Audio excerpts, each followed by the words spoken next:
Hello, I'm here with my brand new Scan N Cut SDX cutting machine. It's a 220 model. I love a lot of the new features that they've incorporated into this new machine. I had a 650W and used it so much that I wore it out, according to the dealer. So I purchased this new one last week. I've only had this machine 1 week. I'm finding it very frustrating that the mat won't load most of the time.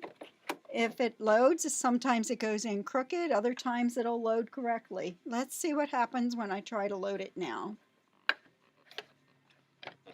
I'm putting the mat so that it's right up against the guides, and let's see if it'll take it. No, the wheels were spinning, but the mat would not go in. Second time. There we go. That time it took it. Let's see if we can get it to load again.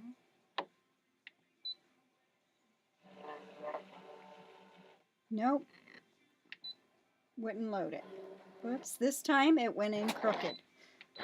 Before it ruins my mat, I ejected it. Let's see if I can get it to go in again.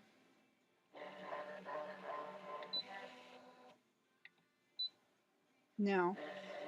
I'm just wondering if anybody else is having this issue, and if you are able to give me an idea of a good fix, I would love to know.